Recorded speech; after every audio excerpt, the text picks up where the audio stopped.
இதய நோய் நமக்கு வந்திருக்கு அப்படிங்கிறத நம்ம எப்படி புரிஞ்சுக்கிறது? 5 சுலபமான அறிகுறிகள்.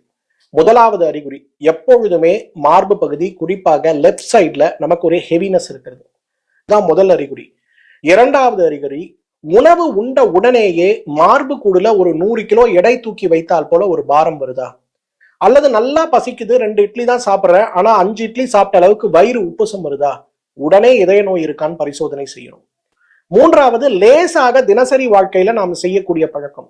சார், முன்னாடிலாம் ஒரு 3/4 மணி நேரம் நான் வாக் பண்ணுவேன், இப்பெல்லாம் ஒரு அரை மணி நேரம் வாக் பண்ணாலே செஸ்ட்ல ஒரு ஹெவினஸ் வருது, நெஞ்சு எரிச்சல் மாதிரி வருது, கொஞ்சம் உட்கார்ந்தேன்னா எனக்கு எல்லாமே சரியாகுது, ஆனா மீண்டும் வாக் பண்ணாலும் என்னால ஒரு 15 நிமிஷம் தான் வாக் பண்ண முடியுது, அதுக்கு மேல முடியல அப்படின்னு வர்றது மூன்றாவது.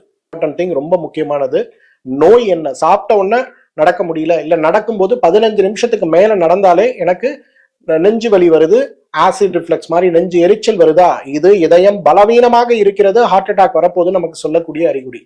நான்காவது, ஏற்கனவே எனக்கு என்னுடைய தந்தைக்கு ஏற்பட்ட பாதிப்பு போலவே எனக்கும் அறிகுறிகள் இருக்கு. உதாரணத்துக்கு, நைட்டு தூங்கும் போது காஃப் மசில் பிடிச்சி இழுக்குது, கத்திட்டு நான் எழுந்துக்க வேண்டியதா இருக்கு, அப்புறம் எழுந்து நடக்க ஆரம்பிச்சு கொஞ்ச நேரம் ஆன பிறகுதான் என்னால தூங்க முடியுது.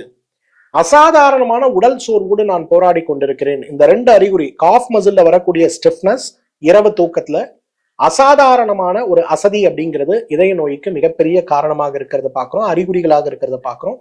5th ரொம்ப இம்பார்ட்டன்ட், தூக்கம் திடீர்னு நின்று போயிடும் சார்.